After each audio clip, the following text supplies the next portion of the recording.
when 6-year-old Luna stepped into a police station alone and shouted, "Arrest my dad!" The officers froze. A child making such a bold demand would usually signal danger, but what followed wasn't a crime report. It was a confession of love, hunger, and desperation that none of them expected. As Luna explained why she wanted her father behind bars, hardened officers were left speechless and in tears. What could lead a little girl to believe jail was the only way to save her dad? The answer is not only heartbreaking, but deeply human. This is another unforgettable story from Mr. Edwards. Tales, where real emotion lives, and stories make you reflect on life in ways that stay with you. Before we begin, comment below where you're watching from. And if this story touches you, don't forget to like, subscribe, and share it with someone who needs to see this. "Please, arrest my dad!" the little girl shouted as she burst into the precinct, her voice cutting through the chatter of the officers like a siren. Her tiny hands were clenched into fists, and her wide, desperate eyes scanned the unfamiliar faces around her.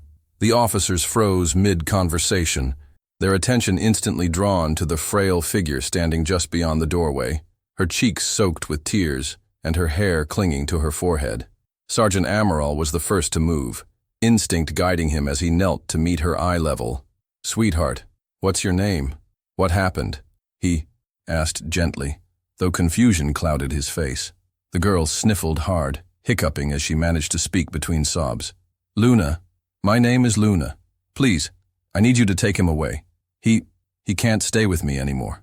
The room, now deathly quiet, hummed with unspoken questions. Two younger officers exchanged glances. Lieutenant Erica, who had been reviewing reports in the back, stepped forward briskly, taking in the scene with concern. Children didn't wander into precincts alone, much less begging for their own parents' arrest. "Luna," Erica said, voice firm yet maternal, "come with me, okay? We're going to talk. You're safe here." Erica led Luna by the hand into a small side room. Bare walls, a water cooler, 2 chairs, and a box of colored pencils meant more for decoration than use. She offered Luna a seat, then crouched beside her, motioning for another officer to stand by the door but not interfere. "Now can you tell me why you want us to arrest your dad?" Erica asked, pulling a small notepad from her pocket. Luna wiped her nose with her arm, hesitating. "He gets mad sometimes, when it's dark. He yells, not at me. He yells at the fridge, and he cries. A lot." Erica's pen paused. "Does he ever hurt you?" she asked, tone steady. Luna shook her head. "No, he never touches me like that. He gives me his food. He says I need to be strong, even when he's not." Erica exhaled slowly. This wasn't adding up to a clear case of abuse. "And your mom?" Luna looked away. "She left to travel, but she didn't come back." That silence filled the room again, heavier this time. Erica pressed no further, but she scribbled in her notepad, underlining a single word: neglect. While Erica continued gently coaxing out Luna's story, the atmosphere in the main precinct grew tense. The assumption among the officers was unanimous. This was shaping into something serious. Deputy Salles murmured, "It's always the quiet ones." Another officer, Martins, countered, "Or maybe it's another custody mess. Kids don't just show up saying stuff like this unless they saw something." The speculation grew louder until Erica re-emerged, closing the door behind her. "We need to send someone to the house," she announced. "She gave us an address. It's close to the creek. She says her father's name is Rubens, lives in a wooden shack." That sparked recognition from a senior officer. "Out. Near the bend in Villa Marais. That place has barely got a roof. We had a call out there last year. Water contamination issue." Erica nodded. "Send a unit, quietly. I don't want this turning into a circus." She glanced back at the closed door. "Something's not right. But this isn't your typical domestic case." The patrol car that headed toward Luna's home cut through the dusty back roads with its lights off, as instructed. Inside, officers Barreto and Goulart prepared for the worst. Barreto, reviewing the brief notes Erica had passed them, muttered, "He screams at appliances and cries at night. Doesn't sound like a drunk, sounds like someone breaking down." Goulart, more skeptical, said, "Or someone hiding what really happened to the mother." As they neared the shack, Its slanted structure emerged from behind overgrown brush and a sagging fence. No sound, no movement. Goulart knocked on the door while Barreto circled the perimeter. No answer. "We're police," Goulart called out. "Open the door." Still silence. They exchanged a glance before easing the door open, finding a man curled on a threadbare mattress, his body barely more than bones, snoring softly. Rubens. Stirred at the sound of their boots creaking on the wood. "Who? What's going on?" he mumbled, trying to sit up. Barreto stepped forward cautiously. "Sir, we're with the Boa Esperanza Police Department. We need you to come with us." Rubens blinked in confusion. "Is it about Luna? Is she okay? Where is she?" His voice cracked under the weight of panic. "She left this morning. I thought she was at school." Goulart, already placing handcuffs on him with minimal resistance, answered tersely. "We'll explain everything at the station. Please cooperate." Rubens, trembling, obeyed. He didn't fight. His body was too weak to resist even if he wanted to. He was led out barefoot, his shirt hanging off his gaunt frame. His eyes darted to the creek behind his home. "Don't scare her," he pleaded. "Whatever it is, she's all I have." Back at the precinct, Luna sat quietly, gripping a plastic cup of water with both hands. The pencils lay untouched beside her. When the door opened and Rubens was brought in, she dropped the cup and bolted toward him before anyone could stop her. "Daddy!" she cried, wrapping her arms around his legs with more force than her body seemed capable of. Rubens stumbled, startled, trying to hold her. "Luna? Why? What's going on? What did you do?" His voice cracked again, breaking under confusion and fear. The officers stood frozen. Erica stepped in, stunned. "Luna, sweetheart, didn't you say—" But Luna interrupted, burying her face in her father's chest. "I asked you to arrest him because he needs food. You'll give him food here, won't you? 3 meals like in the movies." Gasps and murmurs rippled through the room. Rubens's legs buckled. Erica crouched beside them, her voice low. "Luna, is that why you came here?" Luna nodded against her father's ribs. "He stopped eating so I could have more. He doesn't know I see it, but I do. He cries at night and talks to the fridge like it's mama. I thought, if he were here, he'd get food. He wouldn't have to pretend to be okay anymore." Rubens, shaking, pulled her close. "You shouldn't have done this, my love," he whispered. "We were managing—" But his voice betrayed him. Erica stood, her eyes glossy. "Get a chair," she ordered. "Get him some water. And someone call social services, not for custody, for help." The atmosphere shifted. No longer suspicion, just sorrow. The next hour was a blur of calls, murmured conversations, and stunned silence. Rubens sat in the chair they brought, Luna on his lap, refusing to let go. Medical staff was summoned, and the precinct's modest resources stretched to accommodate a case that was no longer criminal, but painfully human. Officer Martins returned with a small bag of food from the canteen and placed it beside Rubens. "It's not much, but it's warm," he said, voice low. Rubens stared at the food, then at Luna, then back again, disbelief etched into his expression. "Thank you," he whispered, almost ashamed. Erica stepped aside to speak with the station. "Chief."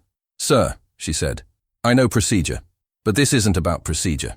It's about dignity. We can't let this fall through the cracks." That night, Erica sat at her desk long after her shift ended, staring at the incident report, but unable to type a single word. The image of Luna's tearful plea haunted her, not because of what it accused, but because of what it revealed. Hunger didn't always scream. Sometimes it whispered through the cracked voice of a child. She finally began to type. At approximately 13:47, a minor, Luna dos Santos, age 6, arrived at the precinct and requested the arrest of her father, Rubens dos Santos, citing concerns of his well-being. Her fingers hovered over the keyboard, then continued. "The incident is not indicative of criminal behavior, but rather an acute case of social vulnerability and parental sacrifice."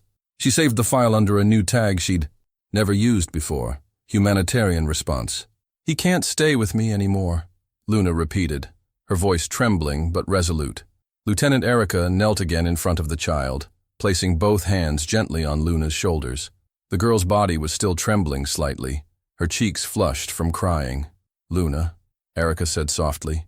You did a very brave thing coming here today. I need you to help me understand. Why do you think your father shouldn't be at home with you anymore? Luna glanced down, picking nervously at a thread in the hem of her dress. Because he's not okay.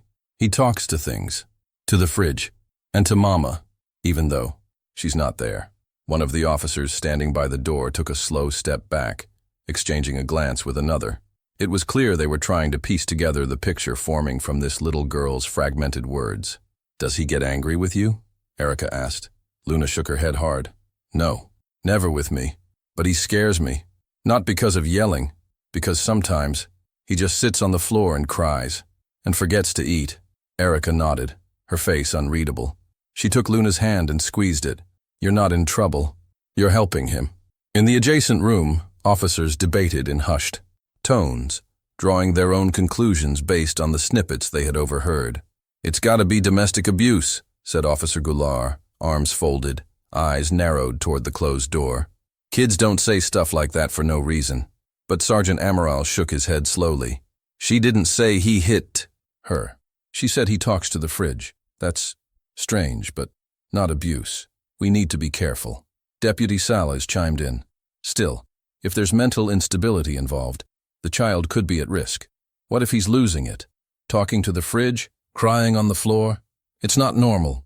Lieutenant Erica emerged from the side room at that moment, holding a small notepad with quick notes scribbled in her familiar, tight handwriting.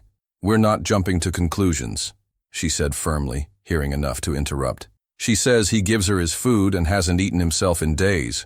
We need to assess the situation on site. Something about this isn't right, but it's not what we thought it. Erica returned to Luna, bringing her a cup of juice and sitting cross-legged on the floor to meet the girl at eye level. Luna, can I ask you a few more questions? Luna nodded cautiously, wiping her nose with the back of her hand. You said your dad talks to the fridge. What does he say? Luna took a moment to think, chewing her lip. He says, did you find anything yet, love? And then he gets mad when it doesn't answer. Erica tilted her head, noting every word. And your mom? When was the last time you saw her? The child's eyes clouded. She said she was going to travel. I was little, but she never came back. Daddy told me she was visiting the stars, and that's why she couldn't call. Erica swallowed the lump in her throat. She had handled dozens of child interviews before, but there was something particularly fragile about Luna, as if her world had already collapsed, and she was still trying to hold the pieces together. And your dad, when he cries, what do you do? Luna looked up. I pretend to sleep. I don't want him to know I see it. While Erica processed the implications of Luna's words, she stood and motioned for Officer Barreto. I need you to quietly check the records for a Rubens dos Santos. See if he has any prior arrests, any psychiatric history, anything. Also check for any registered death certificate for a woman named Ana dos Santos. That's the mother. Barreto nodded and disappeared down the corridor. Erica remained by the door, her gaze locked on Luna. There was a haunting maturity in the girl's eyes, a kind of wisdom children should never have. As she turned back to the other officers, she said in a low voice, we need to treat this carefully. This isn't just a family in crisis. This is a child trying to save her father in the only way she knows how. Goulart raised a brow. You think she came here just for that? Erica didn't hesitate. I think she believes putting him in jail might feed him. And if that's what she believes, imagine the hunger she's seen. In the main office, Barreto returned after a few minutes, holding a printout. No priors for Rubens. No psychiatric holds, no domestic complaints, no school enrollment for Luna either, not in the last year. But I found a death certificate. Ana dos Santos, 32, cause listed, as septicemia following untreated pneumonia. Died 2 years ago. Registered at the municipal hospital. Father is listed as next of kin. Erica took the paper, reading it carefully. So he wasn't lying to protect himself. He was lying to protect her. Martins, who had been silent until then, muttered, that's the kind of lie that breaks a man. Erica nodded slowly, or the kind that keeps him alive just long enough to raise a daughter alone. With each piece, the puzzle was shifting. They weren't looking at a threat to Luna. They were looking at a man consumed by grief and deprivation, doing the best he could with nothing. Erica returned to the side room and sat beside Luna again. Sweetheart, one last thing, okay? What did you eat today? Luna shrugged. A banana. I saved it from yesterday. I gave the rest to Daddy. Erica pressed her lips together. And what did Daddy eat? He said he wasn't hungry, but I heard his stomach. It growled all night. That was the confirmation she needed. This was no longer about suspicion of abuse. This was about survival. Standing, Erica looked at the officer by the door. Get me social services and call the local shelter. I want to know if we can get temporary assistance started today. Then to Luna, she offered a hand. You're going to help your daddy, okay? But in a better way. You did the right thing coming here. Luna nodded solemnly and took her hand. For the first time since she arrived, her shoulders relaxed. Later that afternoon, a counselor from the Child Welfare Unit arrived and spent over an hour with Luna while Erica coordinated with city agencies. The process wasn't fast, and it wasn't perfect, but movement was happening. An emergency food basket was requested. A medical team was dispatched to Rubens's home for an assessment. The city's crisis team was notified to evaluate the family's immediate needs. Meanwhile, Erica found herself staring at her phone, considering calling a friend at a local NGO. They often helped in situations like this, off the record, with quick response donations. She knew she wasn't supposed to mix personal contacts with official cases, but something about Luna's eyes made her discard protocol. She dialed. Marissa, it's Erica. I need food. Today. Enough for a man and his daughter. Can you do that? The voice on the other end didn't hesitate. You got it. Where? Erica gave the address and hung up, feeling a strange combination of satisfaction and heartbreak. They had taken one step forward, but the road ahead for Luna and her father would still be long. As the sun began to dip, casting long shadows across the precinct floor, Rubens arrived in the back of the patrol car. He wasn't in handcuffs this time, but he was pale, exhausted, and confused. Luna ran to him again, wrapping her arms around his waist. I told them, she whispered. I told them everything. Rubens looked down at her, then around at the officers. What's happening? Erica approached him calmly. Mr. Dos Santos, your daughter came here out of love, not fear. She asked us to arrest you so you wouldn't go hungry. We're not charging you. We're helping you. Rubens blinked rapidly, then sat down hard on the nearest bench. For a long moment he didn't speak. Then, his voice hoarse, he said, I didn't want her to see me fall apart. Erica placed a hand on his shoulder. She saw it anyway. And instead of falling apart too, she tried to save you. Let us help, Rubens.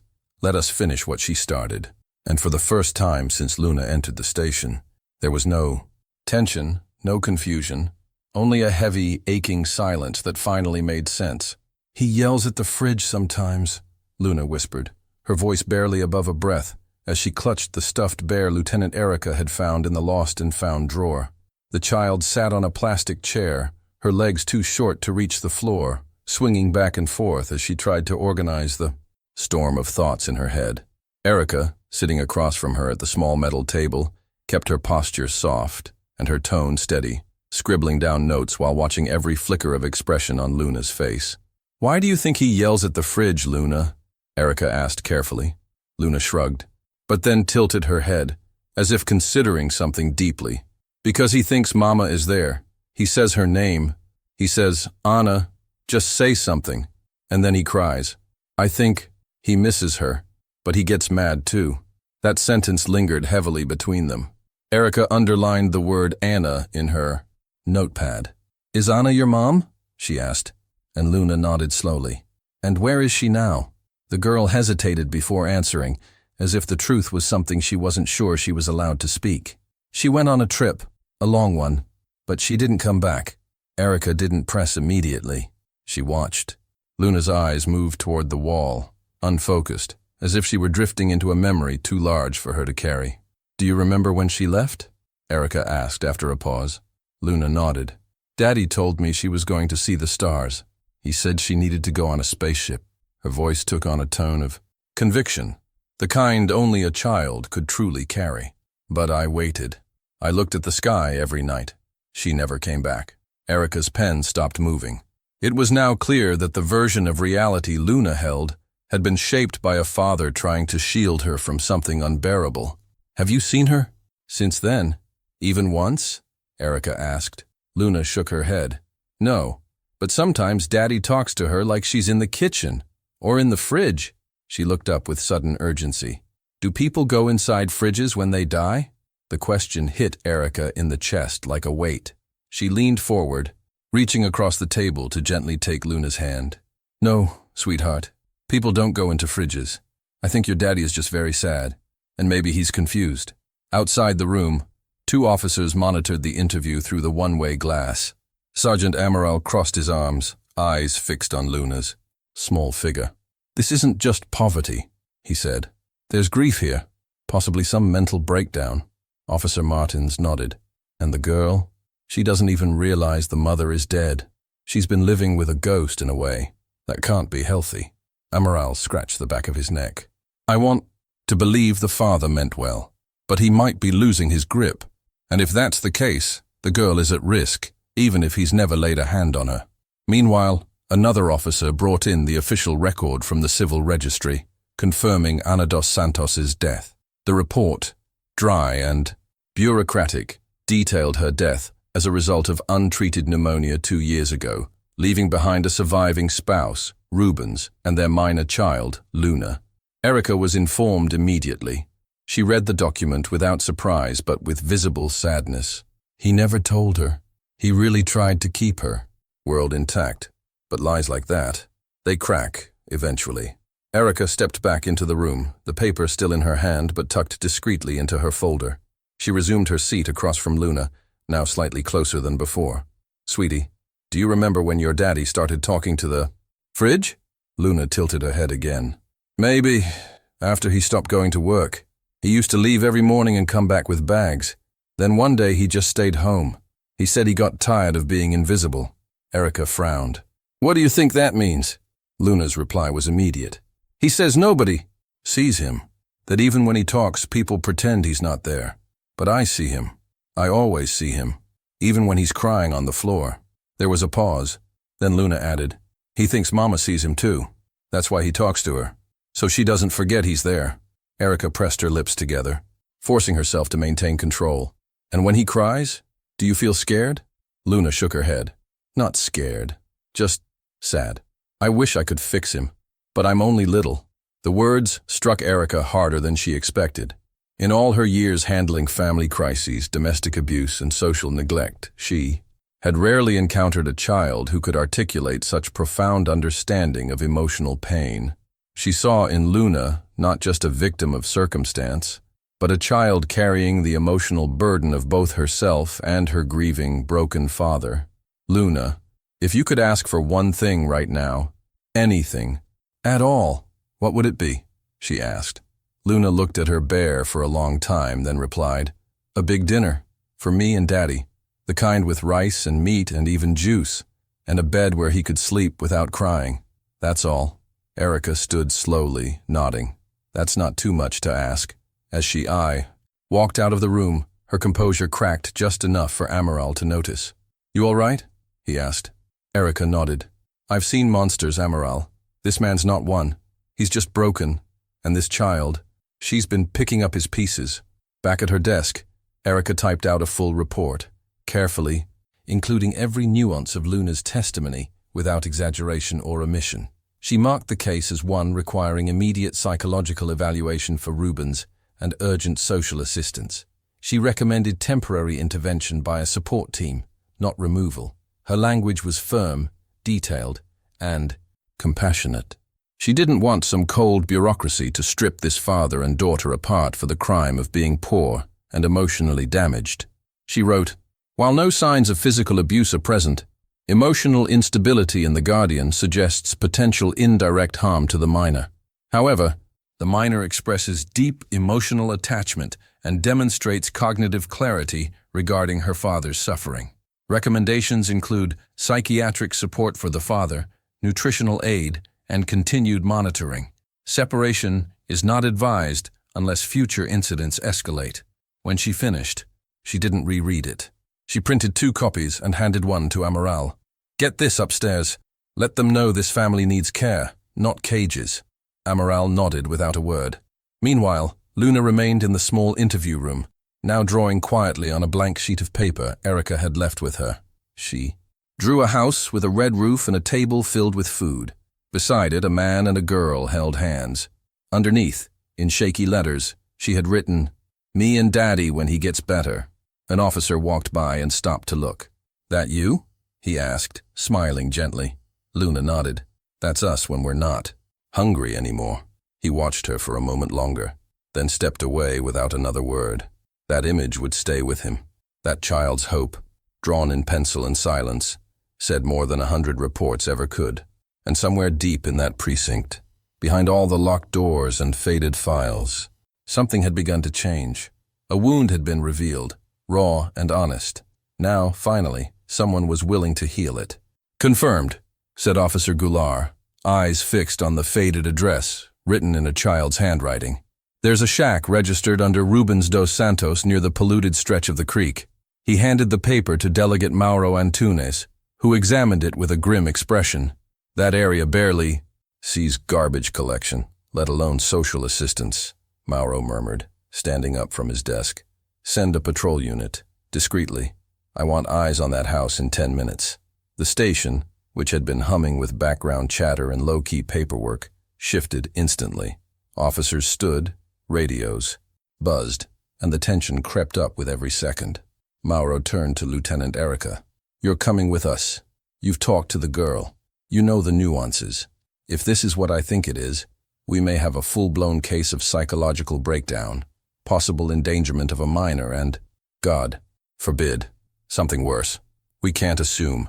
We act on facts, but we prepare for the worst." Erica nodded without hesitation and grabbed her gear. Within minutes, a unit of 3 officers was on the road, heading toward the edge of Boa Esperança, where maps turned from color to gray and the streets forgot their own names. As the patrol car approached the final turn before the creek, Erica noticed how the neighborhood seemed to decay with every meter forward. The cobbled sidewalks gave way to mud, and makeshift homes leaned against one another like drunks in the dark. Goulart, driving, slowed, as the GPS flickered, uncertain about the exact location. "There," Erica pointed. A fragile-looking structure, held together with rusted nails and plywood patches, appeared partially hidden behind overgrown bushes and a chain-link fence hanging open. A cracked plastic chair sat outside the door, a pair of child-sized sandals tucked underneath. That's it. The team stepped out of the vehicle, scanning the surroundings. No signs of movement, no barking dogs, not even the usual chaos of children playing in poverty-stricken alleys. Just stillness. Erica signaled for Officer Barreto to circle the back. Goulart approached the front door, knocked firmly, and waited. Nothing. He knocked again. Still no response. Erica exchanged a glance with him before placing her hand on her holster. "Open it," she said. Goulart gently pushed the door inward. It creaked open to reveal a scene that made all who 3 pause. Inside, Rubens was slumped on the ground beside an empty plastic basin. He wasn't unconscious, but he wasn't quite aware either. His arms hung limp at his sides and his lips moved slowly, muttering incoherently. "Anna, did you find something?" "There's nothing left." I looked. His eyes remained closed as if locked in a conversation with someone only he could see. The smell of dampness and mold hung thick in the air. The stove in the corner had a single pot with burned rice crusted to its edges. A torn curtain separated the main room from a smaller sleeping area where a mattress, no thicker than a blanket, lay on the floor with a single pillow and a child's backpack beside it. Erica crouched slowly, speaking in a calm, low voice. "Rubens, my name is Erica. I spoke to Luna today. She's safe. She's waiting for you." At the mention of his daughter, Rubens blinked, slowly coming. Back to the present. "Luna, she's not here. Is she okay?" His voice cracked, dry and raspy. I just didn't know what else to do." Officer Barreto re-entered through the back, nodding to Erica. "No signs of forced entry. No one else here. It's just him." Rubens tried to sit upright, struggling to lift his own body weight. Erica offered him her arm. "Let us help you, Rubens. You're not under arrest. We just need to get you checked. Your daughter came to the precinct because she was scared. For you, not of you." His face twisted in confusion. "Scared for me? Why?" Goulart stepped closer, voice level. "Because you weren't eating. Because you talked to the fridge at night. Because she saw you cry on the floor and thought if we took you in, maybe you'd get 3 meals a day. Ruben's head fell forward, and a sound escaped his throat. Half sob, half laugh. I didn't know she saw. I thought I hid it well. Erica placed a hand on his back, firm and steady. Kids always see Rubens, especially the ones forced to grow up too fast. We need to take you in, to help, not to punish. Will you come with us? He nodded slowly, eyes filling with tears. Yes, but only if I get to see her. Back at the station, Delegate Mauro remained by the radio, waiting for confirmation. When the transmission came through, no threat to the child. Male is cooperative, requesting medical assistance and psychological evaluation. He let out a slow breath and gestured to the officer nearby. Call the municipal clinic. Tell them we have a case of extreme nutritional deficiency, possible emotional instability. He's coming in. Then turning to the desk clerk, he added, and tell the cafeteria to set aside food, real food, rice, beans, meat if we have it. The precinct was still operating at high alert, but now the urgency had shifted. This was no longer a possible crime scene. It was a humanitarian crisis. When the patrol car returned an hour later, Luna was already waiting with her bear in her arms. At the sight of her father, she jumped up, but paused, uncertain. Ruben stepped out, slowly, supported by Goulart and Erica. Luna, he called softly. That was all she needed. She ran into his arms, wrapping around his waist. I told them to feed you, she whispered. Rubens clutched her tightly, as if the hug itself might anchor him to something real again. You did, didn't you? He said, his voice choking. My little girl, taking care of me. The scene stopped the precinct in its tracks. Officers who had seen bodies pulled from rivers and witnessed brutal confrontations now found themselves holding back emotion. Delegate Mauro approached slowly, standing beside Erica. You handled this well, he said. Better than most would have. Erica didn't answer at first, still watching the father and daughter reunited. Then, without taking her eyes off them, she said, she came here looking for justice, but what she really needed was mercy, and that's what we're giving them. Now, Mauro nodded. Let's make sure it doesn't stop here. Get social services in tomorrow morning. I want that house evaluated and food delivered. Today was about survival. Tomorrow needs to be about dignity. As Rubens was led to the infirmary for examination, Luna stayed by his side the entire time, refusing to let go of his hand. While nurses checked his vitals and administered hydration, Luna sat on a stool nearby, humming to herself, and occasionally offering him pieces of bread from a small plate brought in by one of the clerks. Rubens looked at her, eyes bloodshot but calmer now, and said, I'm sorry for making you carry all this, Luna. I thought I was protecting you by pretending, but maybe I was just protecting myself. She tilted her head and smiled, crumbs on her cheeks. It's okay, Daddy. I told the police because I love you. Now we both get to eat. Those words, simple and pure, echoed in the room louder than any siren ever could. Rubens reached for her hand again, this time not to hold her back from the truth, but to hold on to the only thing that had never left him, her love. It was in that small, quiet moment that everyone understood the sound of truth wasn't always loud. It was in broken confessions, whispered promises, and the quiet bravery of a 6-year-old girl who refused to let hunger have the last word. What's my daughter doing here? Rubens asked, his voice brittle with confusion, as the cold grip of handcuffs tightened around his thin wrists. His body, frail and trembling, barely put up any resistance. Officer Goulart had to support him by the arm just to keep him standing. Rubens's face was pale, eyes bloodshot, and his cheeks hollowed by long-term malnourishment. Where's Luna? Is she hurt? He cried, looking around desperately as if she might suddenly appear from behind one of the officers. Lieutenant Erica, who had been observing the arrest from the entrance of the shack, stepped forward, motioning the team to pause. Mr. Dos Santos, your daughter is safe. She's at the precinct. She came to us asking for help. Rubens blinked, stunned. Help? What kind of help? I didn't do anything. His voice cracked under the strain, more of a plea than a protest. She shouldn't have come. She was supposed to go to school. His words trailed off as exhaustion overtook him. His knees buckled, and Erica caught his arm just in time. Let's get him to the car, she said firmly. Now. The officers guided Rubens to the patrol vehicle, lifting him gently when his legs failed to support his weight. As they placed him in the back seat, he clutched at Erica's sleeve. "She's not in trouble, is she?" he asked, panic creeping into his voice. "She didn't do anything wrong." Erica shook her head, her expression softening. "No, Rubens. She did everything right." Rubens frowned, his eyes, darting across the car's interior as though trying to piece together a puzzle he hadn't seen before. "Then why am I being taken away like this? I didn't hurt her. I swear I didn't." His voice faltered. "I gave her everything I could. Every grain of rice, every bite of food. Even when I had to lie to her about Anna." Erica remained silent for a moment before answering. "You're not under arrest, Rubens. This is protective custody. You need care, medical care, and your daughter made sure you'd get it." Rubens leaned back against the seat, lips trembling.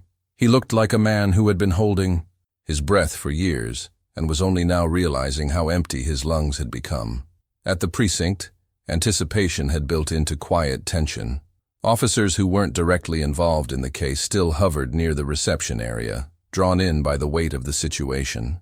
When the patrol car pulled in, Luna rushed to the glass door, clutching her stuffed bear tightly against her chest. "Is he here? Did you find him?" she asked the desk clerk, who nodded and gently guided her a few steps back for safety. The doors opened, and Rubens stepped out with assistance, looking like a man waking from a coma. The moment his eyes landed on Luna, they filled with tears. "Luna," he breathed. What did you do?" Luna broke free from the clerk's grip and ran to him, wrapping her arms around his waist. "I told them," she said. "I told them everything, so you wouldn't be hungry anymore." Rubens crumbled. His knees gave way, and he dropped beside her, hugging her close with whatever strength he had left. Officers stepped back, giving them space. No one spoke. Erica crouched beside them, placing a hand on Rubens's shoulder. "Your daughter came here because she thought this was the only way to save you." Rubens looked up, ashamed. "She shouldn't have had to. I was supposed to protect her, not the other way around." Luna clung to him, whispering softly, "But you did protect me, Daddy. You gave me your food. You made me believe Mama was still watching us. That's love." Rubens closed, eyes allowing a tear to roll down his face. "I didn't know it was hurting you." Erica nodded, her voice steady. "You didn't know because you were trying too hard to be strong. And sometimes being strong means asking for help before you break."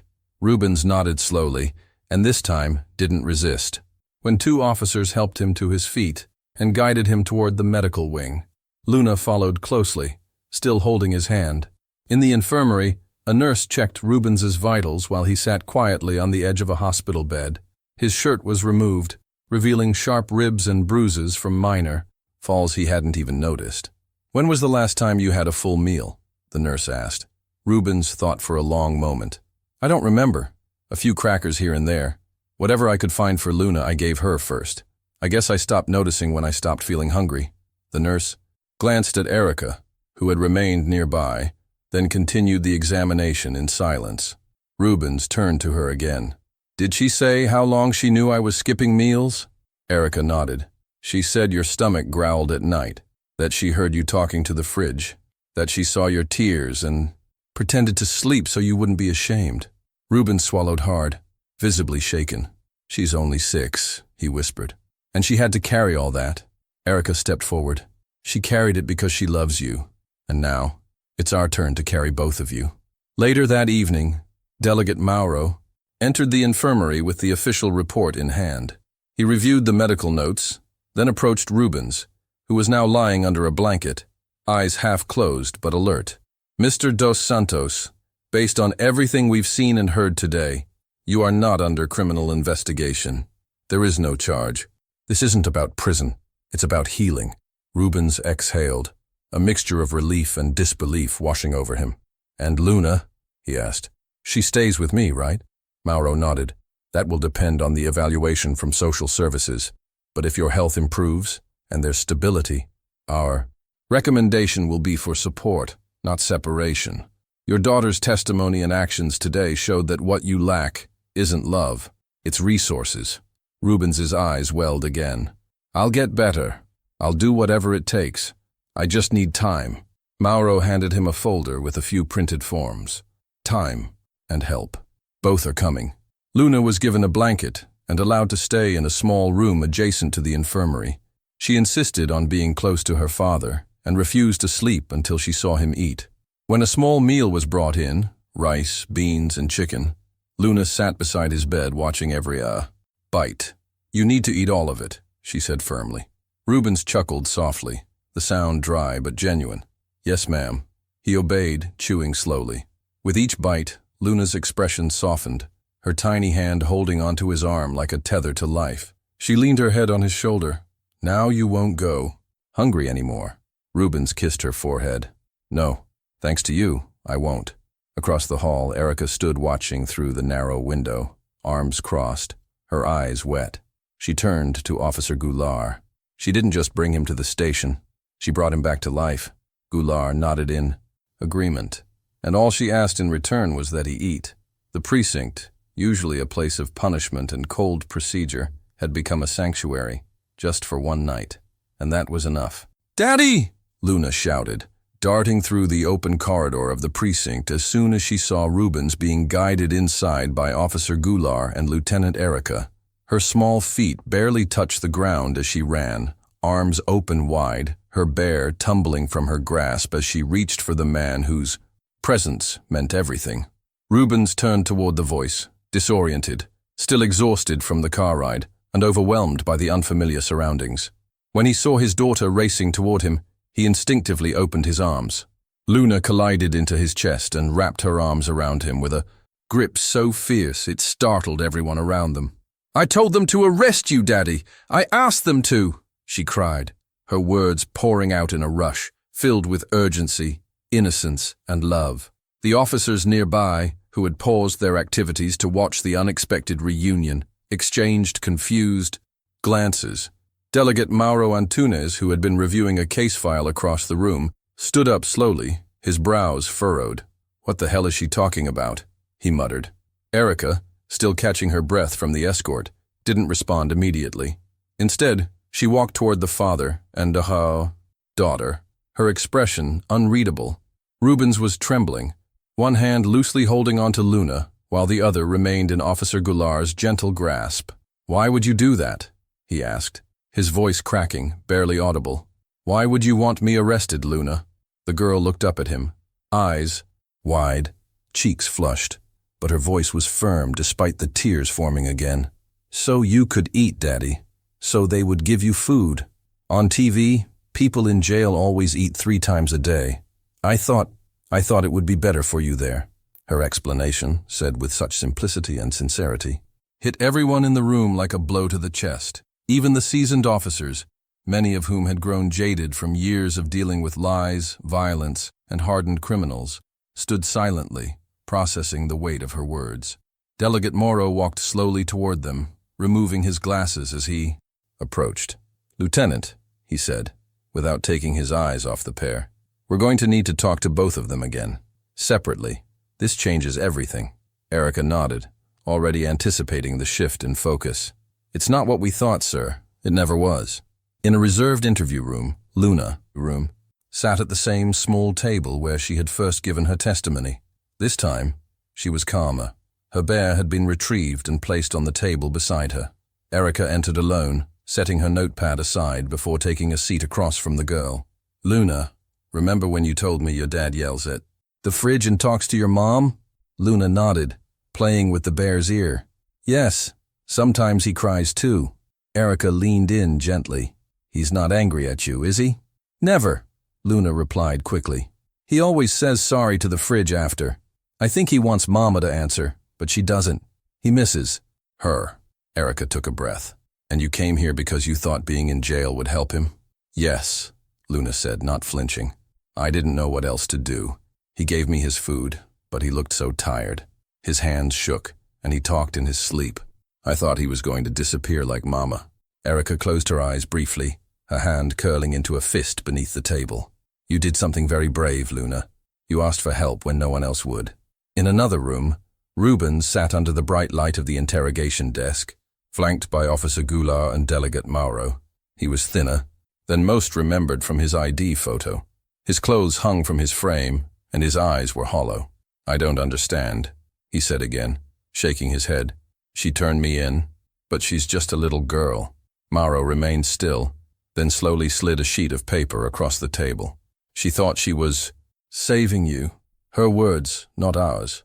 She believed if we took you in, you'd be fed, that you'd stop crying at night, stop talking to someone who isn't there." Rubens covered his face with both hands, overcome. "I thought I was hiding it from her. I made sure she ate. I even played games. We made up stories about her mom being on the moon. I thought I was protecting her from the truth." Goulart interjected quietly. "She knew. Maybe not everything, but she knew enough." Rubens dropped his hands and stared blankly at the table. "I failed her," he said. "I failed as a father." Mauro shook his head. "No, you loved her. That's not the same as failing. But you reached a breaking point, and she saw it." The precinct's social services liaison, Marilia Pinto, arrived just after both interviews concluded. She was briefed quickly and requested immediate access to both Luna and Rubens. Her presence added a new layer to the already complex situation. "I've seen children act out, lie, run away. But this," she said to Erica while reviewing the case notes, "this is the purest form of desperation. The child didn't run. She asked for help, in the only way she could make sense of." Erica nodded. "She thought we were the solution. That says something about what she believes justice is." Marilia adjusted her glasses. "Or what hope looks like to a starving child. The father isn't abusive. He's collapsing, and she caught him just before he fell. Together, they worked to draft an emergency plan, nutrition assistance, psychological evaluations, and a temporary supervision arrangement that wouldn't separate father and daughter. "We don't punish the poor," Marilia said firmly. "We support them, especially when they're holding on to each other this hard." As night fell and things began to settle, Luna was allowed to visit her father again, this time in a small office converted temporarily into a resting space. A modest meal was brought in for both of them: soup, bread, and juice. Luna insisted on serving him first, carefully placing the bread on a napkin before handing it over. "This is better than the crackers we had at home," she said, smiling shyly. Rubens took the bread, holding her gaze. "You shouldn't have had to do any of this," he murmured. "You're just a little girl." Luna tilted her head. "I'm your little girl, and I didn't want you to die." Rubens closed, his eyes, breathing in deeply.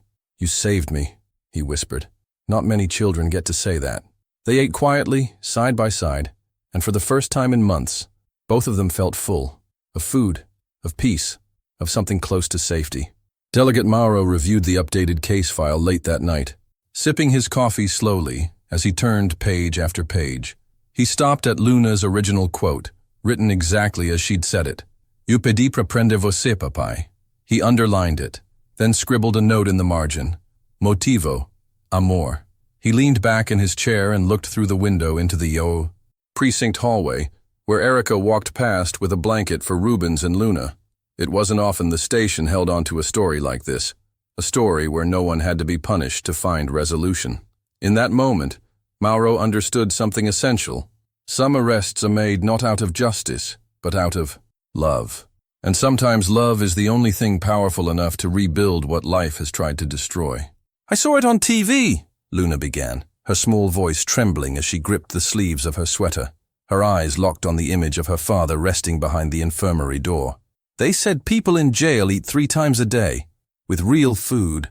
I thought, if you took him, he wouldn't cry in the kitchen anymore." Lieutenant Erica, seated beside her in the debriefing room, didn't interrupt. She only leaned in, her hand resting lightly on the edge of the table, close enough for Luna to feel her presence but not enough to crowd her. On the other side of the room, Delegate Mauro Antunes stood with his arms crossed, listening intently. His years on the force hadn't prepared him for this kind of confession, one born not of crime, but of compassion so pure it left him disarmed. "Did he cry a lot?" Erica asked gently. Luna nodded. "Mostly at night. Sometimes when he thought I was asleep. He'd sit by the fridge and just hold his face in his hands. He tried to make the noise quiet, but I always heard it." Her lower lip quivered. "He didn't know I saw him licking a spoon that had nothing on it." Mauro's eyes flicked toward Erica, silently asking if they had any official record of food assistance. At that residence, she shook her head. Nothing in 2 years. No school enrollment, no clinic visits, no aid. The delegate exhaled heavily. He'd seen poverty, systemic neglect, and families destroyed by both, but he had never seen a child voluntarily walk into a police station and ask for her parents' imprisonment as a means of mercy.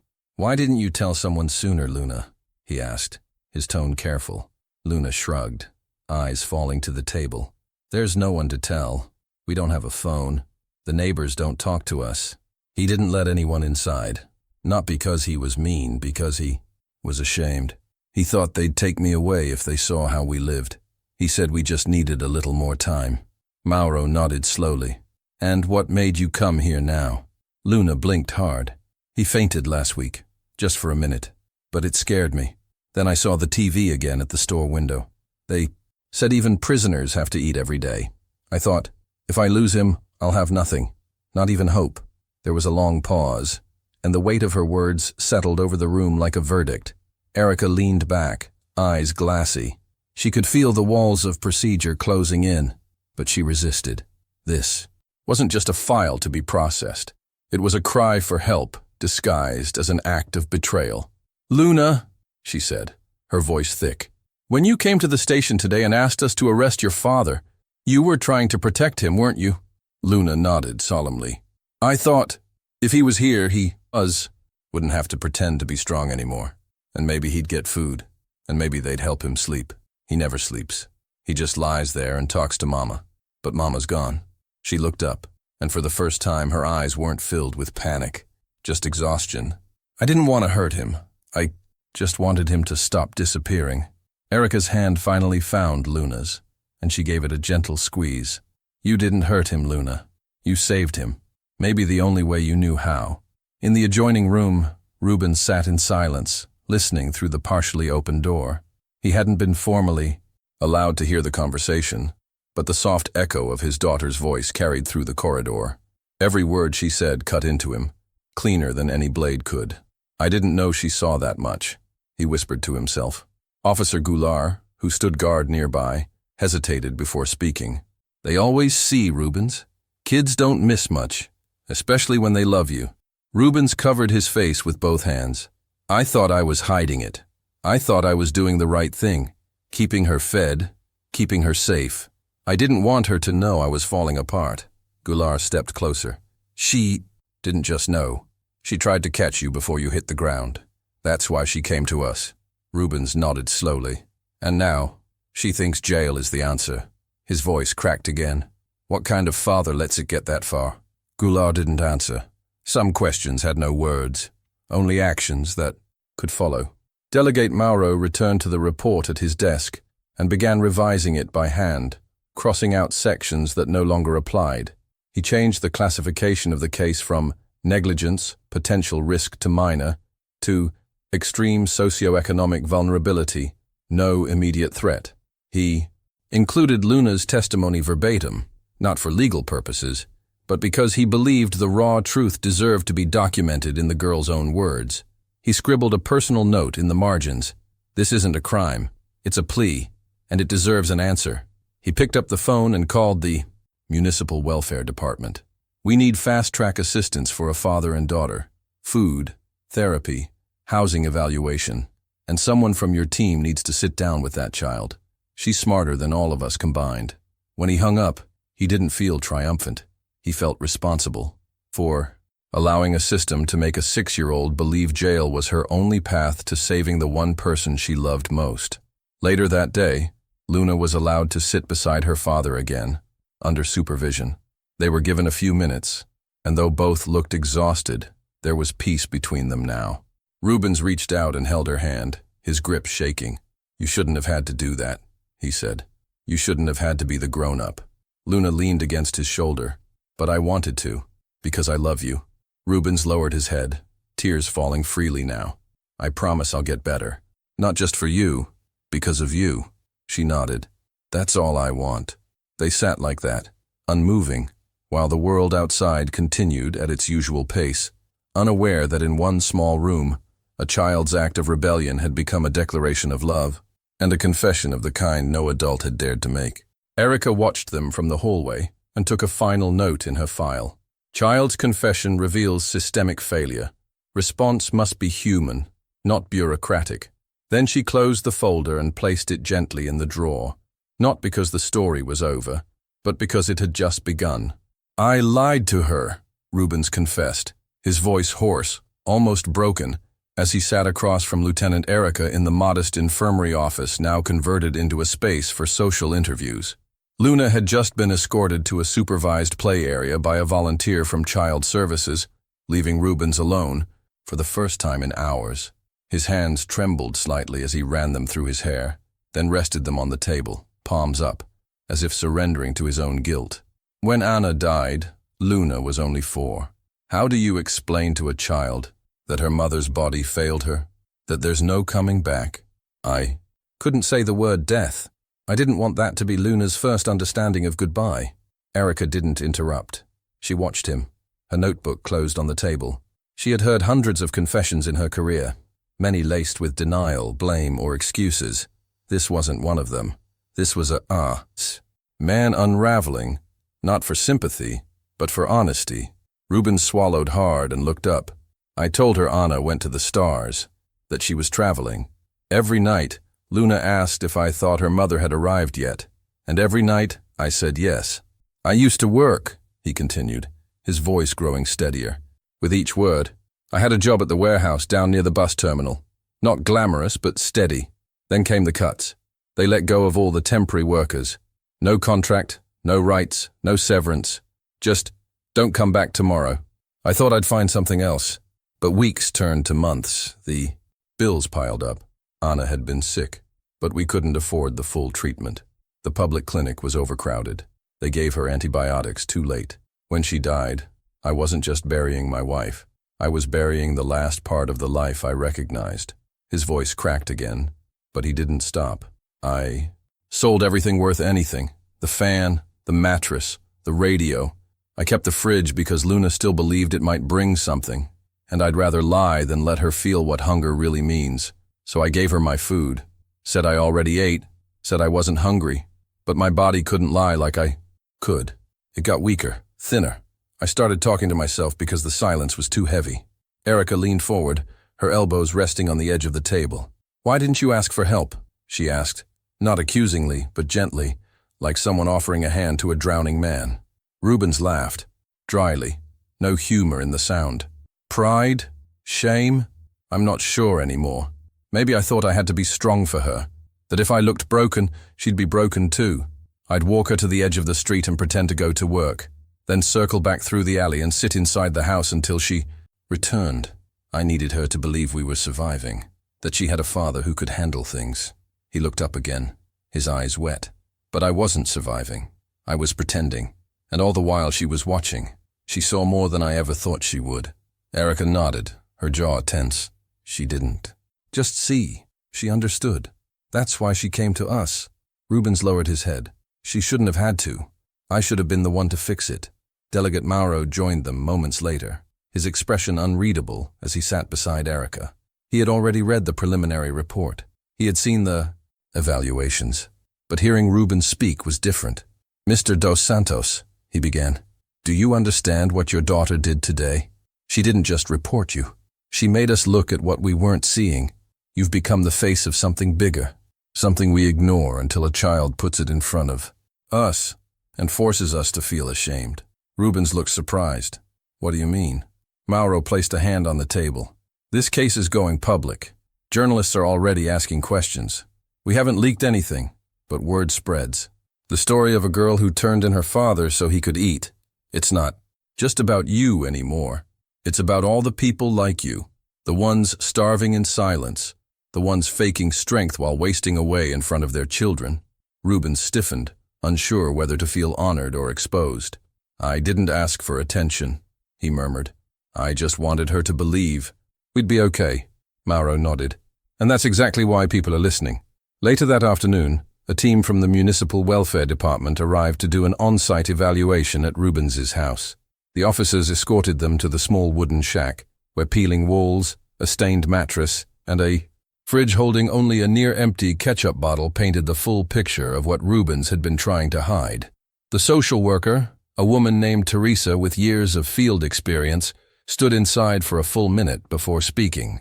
"He wasn't exaggerating," she said to Officer Goulart. "This is below survival standards. I've seen worse, but never from someone who still sent their kid out with clean clothes and combed hair." Rubens had never accepted handouts, but now, through Luna's act, assistance was coming without shame. That night, the city announced the creation of an emergency aid plan named after Luna, a provisional effort to identify other families on the brink. Delegate Mauro addressed the local press without naming names. "We didn't uncover a crime. We uncovered a reality, and we owe this child more than just applause. We owe her action." Back at the precinct, Rubens was reunited with Luna in the same modest room where they had shared a meal the night before. This time, a new set of clothes waited for him, and a clean set for her. They sat on the floor together, with Luna curled against his chest as he spoke quietly. "I want to tell you something," he said, "and I want you to listen all the way through." Luna looked up. "Okay." He took a breath. "Mama didn't go to the stars. She didn't travel. She got sick, very sick, and she died. I told you something different because I thought it would hurt less, but I think lies hurt too, just in slower ways." Luna didn't speak. She only leaned her head against him again. "I know," she whispered. Rubens froze. "You know?" She nodded. "I figured it out when you stopped talking about her like she was coming back. But I liked the story. It helped me sleep." Rubens pulled her close. "No more stories. Just the truth. And the truth is, I'm going to get better. For you. And this time, I won't pretend." Erica stood outside the door, listening. She wasn't proud of eavesdropping, but some moments deserved witnesses. She heard every word Rubens said, and every word Luna didn't. When she stepped away, she found Mauro in his office finishing the final report. "They're going to be okay," she said. Mauro looked up. "Because of her?" Erica nodded. "Because of both of them." He leaned back in his chair and tapped the pen against the table. "Make sure the right people hear this story. We don't need pity. We need policy." Erica agreed. "And maybe," she added, "a little more room in the system for love." With that, she left the room, knowing that some kinds of strength, especially the quiet ones, deserve to be seen. "Rubens, can you come here for a minute?" Delegate Mauro called from the precinct corridor, holding a clipboard and trying to mask the emotion in his voice. Rubens, wearing a donated pair of jeans and a freshly laundered shirt, approached hesitantly, still adjusting to the strangeness of being treated with respect after years of invisibility. "Yes, sir," he replied, his tone still low, uncertain, as if waiting for the other shoe to drop. Mauro handed him the clipboard and pointed to a highlighted section. "That's a formal offer. Part-time position, morning shift, building maintenance, cleaning, small repairs. What we used to call a jack-of-all-trades." Rubens stared at the paper, blinking slowly. "For me?" Mauro gave a half-smile. "For you. Pays modest, but steady. Lunch included. You'll start next Monday. Uniform will be ready by then." Rubens looked up, his eyes glistening. "Why me?" Mauro's answer came without hesitation. "Because you didn't ask, and because someone like you, who gave up everything just to feed his daughter, deserves a chance to stand again." Rubens gripped the clipboard like it was made of glass. "I won't let you down," he said quietly. "You already didn't," Mauro replied, tapping his shoulder. "This is just part 2. Word spread quickly through the narrow streets of Boa Esperança. The story that had begun with suspicion and shock now moved hearts in a different way. What started as whispers in the bakery and murmurs near the chapel soon became action. Dona Cleusa, who ran a small grocery store, gathered neighbors and proposed a food drive. "They've been starving in silence," she said. "No more." Within 2 days, crates of rice, beans, pasta, oil, powdered milk, and even treats like cookies and candies were collected. Children from the neighborhood donated their extra toys, and mothers sorted out clothing their kids had outgrown. When Erica and Goulart returned to Rubens's house to supervise the delivery, they were overwhelmed by the sheer generosity packed into boxes and bags. Rubens stood silently on the porch, eyes wide as the volunteers moved through the gate. Luna held his hand, watching strangers bring joy into their home. "Are we rich now?" she whispered. Rubens knelt beside her, voice breaking. "We're loved." "That's better," she smiled, gripping his hand tighter. Inside the shack, the transformation was immediate. The once empty cabinets now held enough food to last for weeks. A new mattress, brought by a retired couple who had heard the story on the radio, replaced the torn cushion Luna had slept on. A wooden table, hand-delivered by a local carpenter, stood proudly in the center of the room, covered with a plastic floral cloth. There were even curtains, pink, soft, and sewn by Donna Ivonette, who insisted every child deserved color in their life.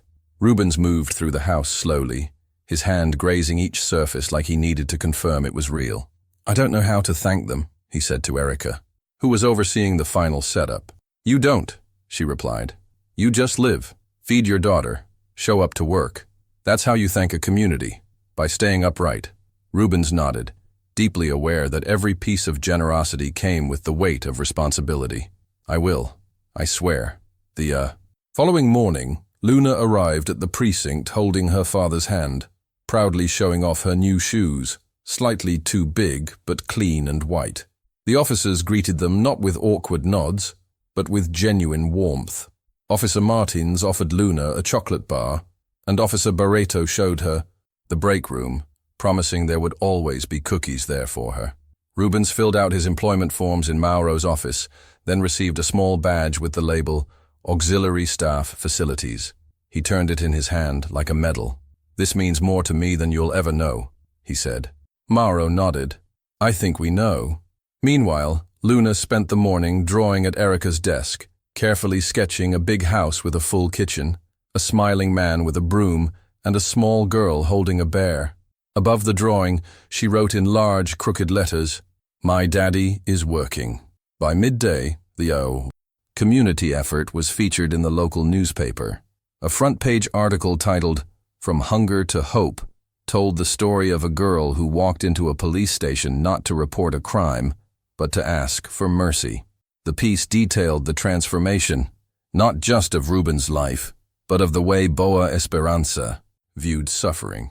"We often wait for tragedy to move us," the journalist wrote, "but sometimes it is a child's act of love that forces us to move before it's too late." The article was shared widely, prompting donations from nearby cities and calls from NGOs offering assistance.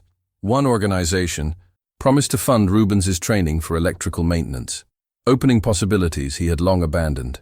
Another reached out to provide Luna with school materials and psychological support. For once, aid didn't come with bureaucracy. It came with compassion. That afternoon, Rubens returned to his refurbished home with Luna skipping ahead of him, eager to show him how she had organized the pantry. "Look, Daddy, I made shelves with the cereal and the juice and the noodles," she beamed. Rubens followed her, watching her small fingers move with care and pride. "You did good," he said, placing a gentle hand on her shoulder. "You made this happen." She turned to him, eyes serious. "No, we made it happen. You didn't give up, even when you wanted to." Rubens crouched, hugging her tightly. "I almost did," he admitted. "But you reminded me what I had to hold on to," she grinned. "Me?" He nodded. Exactly. You. That night, they had dinner together at their new table. Real dinner, with meat and rice and juice. Rubens watched his daughter eat and, for the first time in years, allowed himself to eat fully too. No lies, no excuses. Just food and family and a quiet kind of peace. Erica stayed. Late at the precinct that evening, updating the official file. She changed the case status to Resolved Monitored Reintegration. In her notes she wrote, "Subject demonstrates full cooperation and responsibility. Minor remains in custody of biological father with daily stability observed. Recommend continued community engagement." Then she paused and added one final line in pen. "There are victories that don't end with sirens. Some end with dinner on the table." She placed the folder in the archive, knowing this wasn't just the end of a case, but the beginning of a new chapter for a man and a girl who had never needed punishment, only a hand to lift them when they were down. "Rubens, could you clean the back hallway before the shift ends?" asked Officer Martins, holding open the door as he passed. "On it," Rubens replied, already wheeling the mop bucket with a rhythm that had become part of his new routine. The sound of the water sloshing and the steady swish of the mop had become symbols of something deeper than cleanliness, symbols of dignity restored.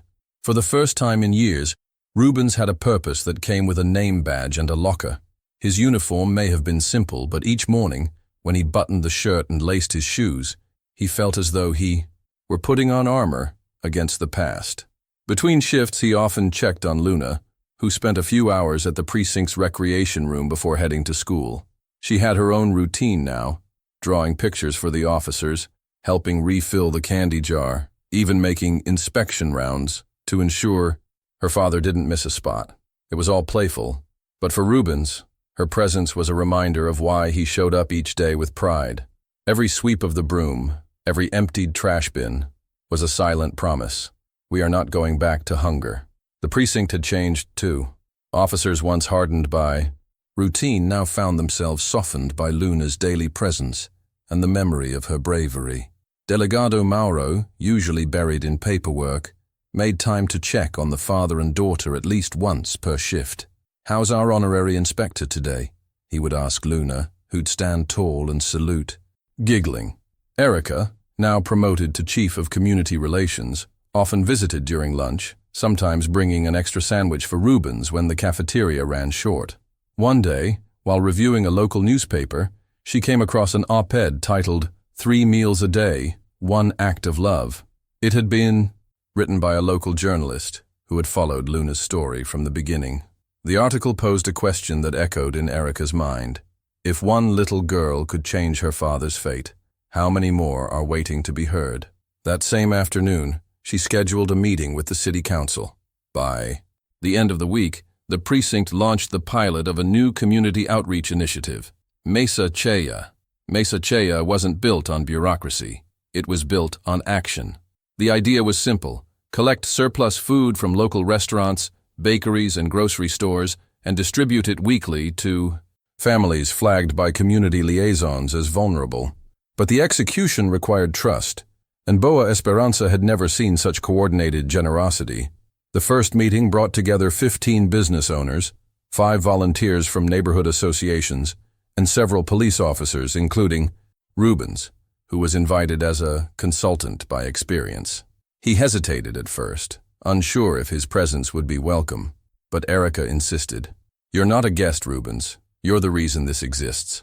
During that meeting, when asked to speak, he stood slowly, cleared his throat, and said, "I used to think hunger was quiet, but it screams, not with words, but with fatigue, shame, and silence. My daughter broke that silence. Now it's our turn to make sure no one else has to scream in secret." The room responded with applause that was more than polite. It was grateful. Luna's story became the face of the campaign. Her drawing, the one she had made in Erica's office, showing a man with a broom and a smiling girl with a bear, was printed on flyers, posters, and donation boxes across the city. It read, "Tres refeições por amor." The message was powerful in its simplicity. Schools encouraged students to bring canned goods. Bakeries contributed bread at the end of each day. Local radio hosts interviewed Rubens, who, despite his shy nature, spoke openly about his journey. "We didn't need pity," he said. "We needed a plate of food, a moment to breathe, and someone to care." Donations surged. Within the first month, 50 families received full food kits.